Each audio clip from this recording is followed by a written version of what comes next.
Alright guys, it's Nick here with another GameDev video. If you don't know who I am, I'm Nick. I used to make movies for over 15 years. I made a lot of underground independent movies. Had a little bit of success with it, and in recent years I've taken the plunge from moving from being a filmmaker to a game dev.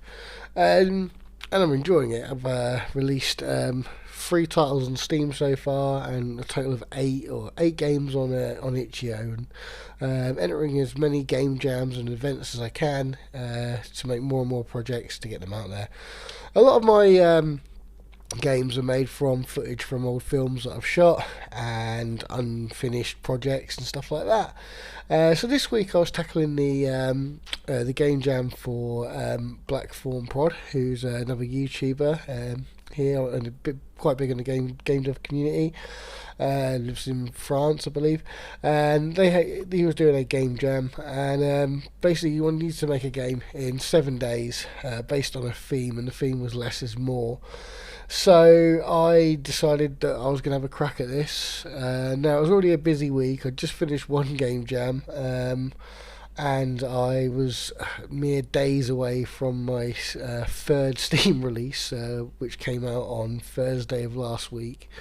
And I finished a game jam on the Sunday, and this started on the Saturday. So I started this game jam before the other game jam had finished, and just went straight into this. I had a week off work, so in between looking after my baby in the daytime, I'd sit up at night time all night working on this entry. So with this one, at first I was a little bit worried, a little bit stressed, because of they did state in the initial rules that you had every asset that you used in the game had to be made within the 7 days. Now, for a lot of that, yeah, I can do that, but unfortunately, because of the style of games I make is FMV, and we're in the middle of a pandemic, a lockdown here in the UK, it's a bit difficult for me to go out and get actors and completely film something from scratch in that 7 day time constraint. So I was going to have to use footage that I already had in my archive. Now, thankfully, I got some clarification on the Discord server that I could use footage that I'd shot in the past, as long as I explained it in my brief about the game, which I did. And I mean, so that's all fair. I mean, I might get marked down from the fact that I used that this footage was shot, but then at the same time, this is footage that I've had for 8 years and I've never done anything with, and it was raw footage. It was, a lot of it's green screen work, so I still put a lot of work into turning this into a game, as you'll find out in the course of this video. It's not just a case of me just simply like getting finished video and cutting it up and putting it into the game. I have to cut the footage to what I need to repurpose it for the style and the story that we're using, and then obviously put effects on it, mix it, edit it, render it out, then convert it into a file that's compatible for the engine I'm using. And I used over 50 clips in this short game, so I had to individually edit and put effects on and do everything with 50 clips, so it was very, very time consuming.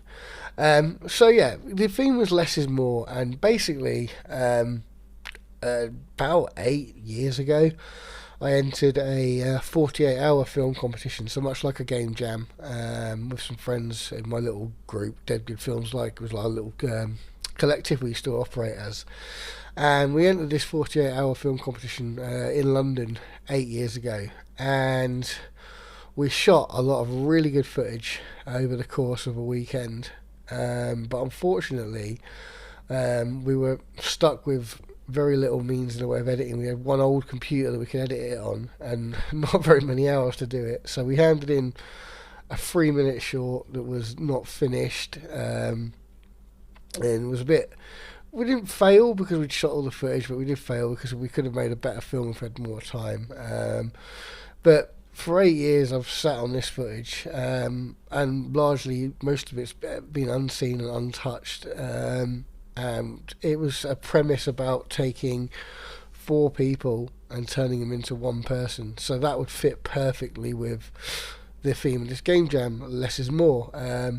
So what I created was an FMV game, basically that acts as like an induction presentation for people that would be going through this fictional process of becoming, taking 4 people and turning them into one person. So you'd walk into an elevator, and when you go up and you cut as 4 people, you come down as 1, so you're one better person. So that is the less is more aspect of the game. Now, in order to do this, I set it up like a presentation. So you'd walk in, and the computer would talk to you, and then you'd listen to what it had to say, what you're going to go through in the process, and then you would navigate for a series of testimonials until you got to the end of the presentation, and it was time to walk into this elevator and go through this process that everyone's talking about. So I made a simple interactive presentation at first. I then wanted to add, obviously, a more gamey element to it, and something that would add more to the story.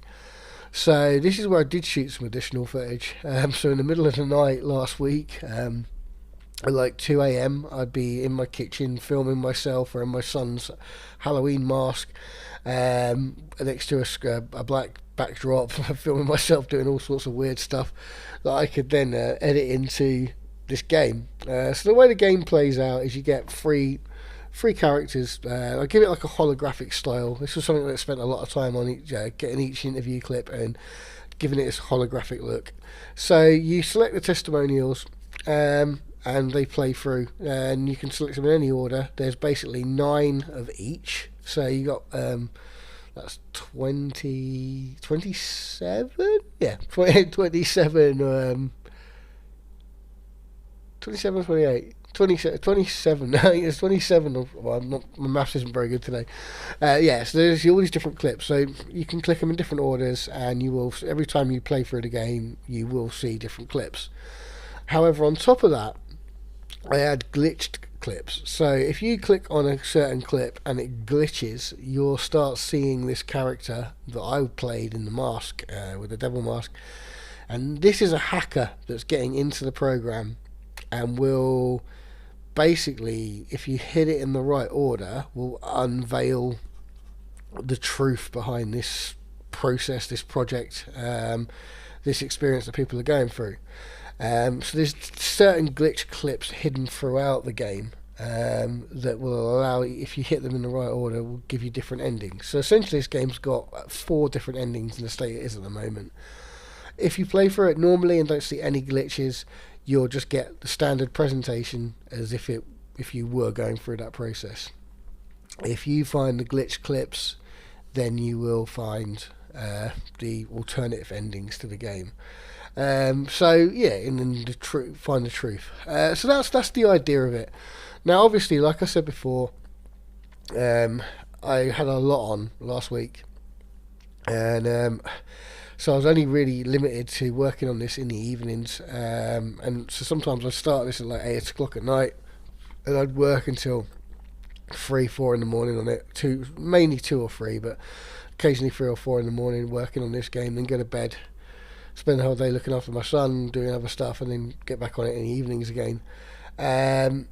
And what took up most of the time with this was all of the video work. I mean, there was a lot of editing and effects, to make it look the way it looks. I mean, it is a pretty simple project, but I mean, it did take a lot of editing. I know that I know some of this can be done in Game Engine, but like I come from a filmmaking background, and I'm slowly getting my head around all the game engines.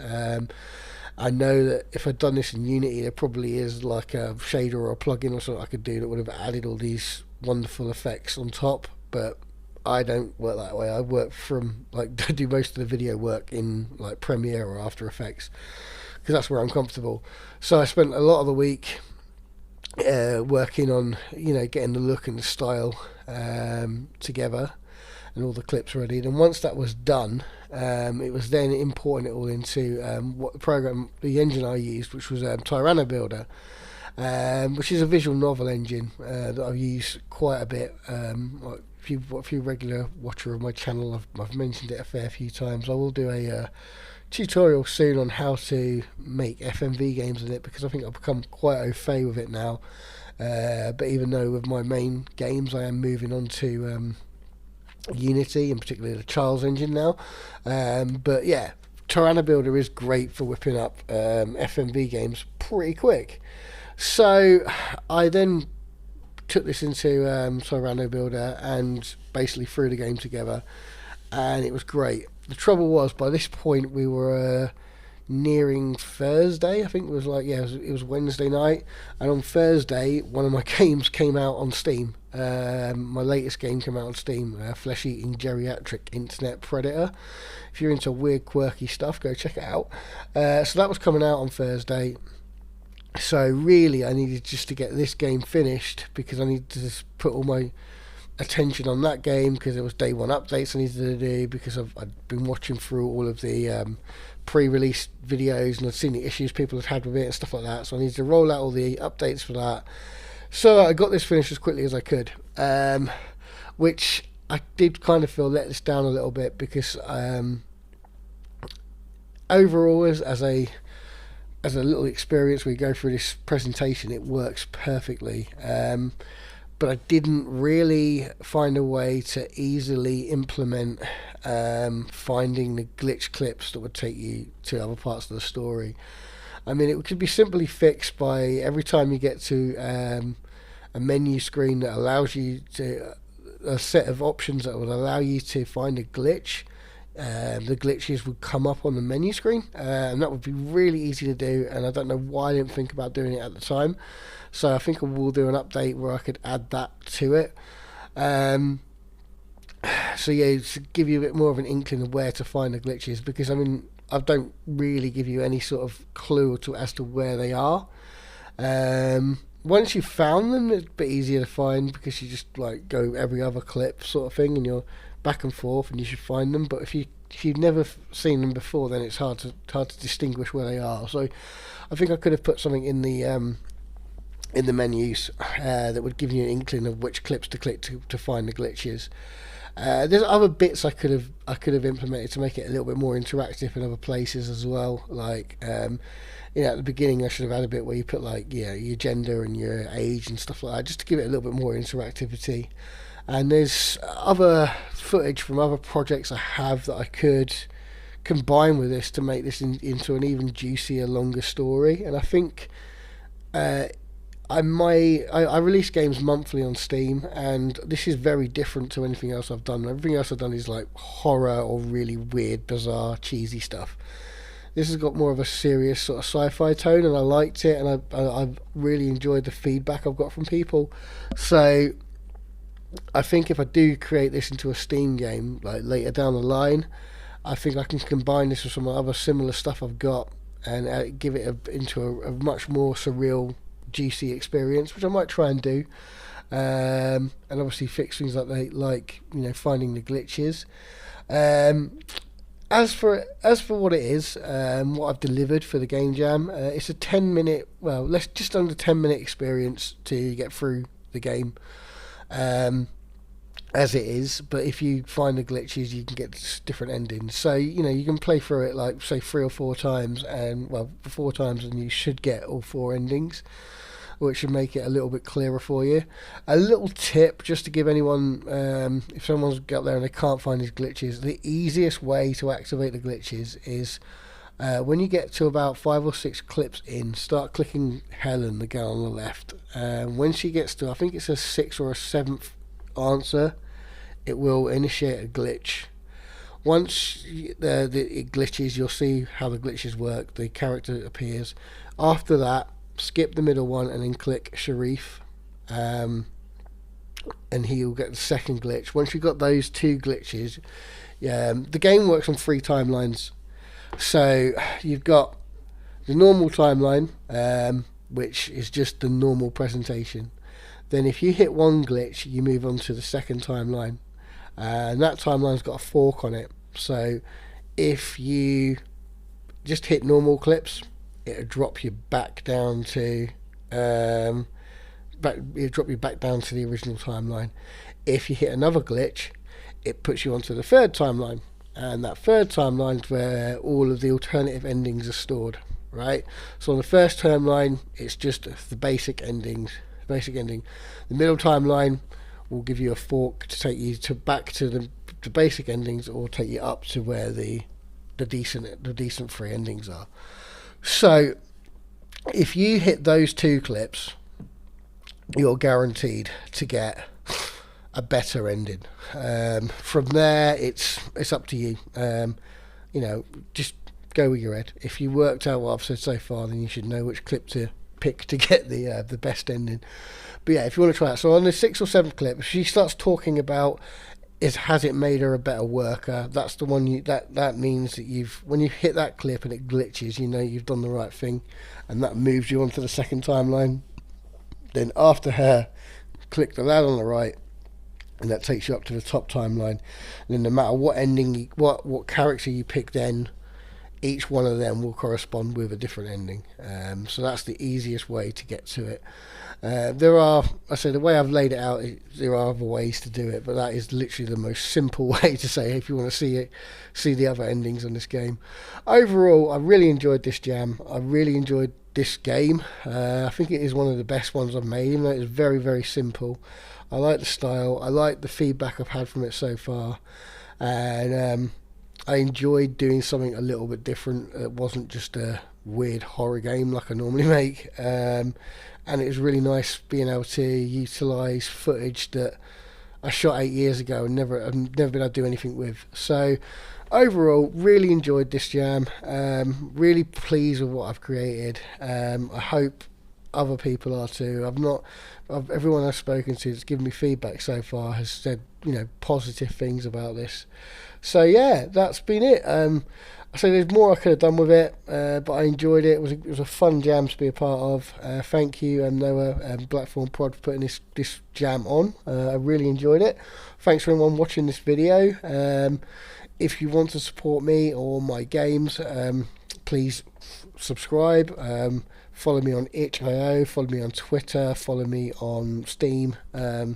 All the links are in the bottom. I've got a Patreon if you want monthly Steam keys, monthly games, exclusive Patreon only games, which is stuff that's maybe a bit too weird or a bit too graphic to be released anywhere else.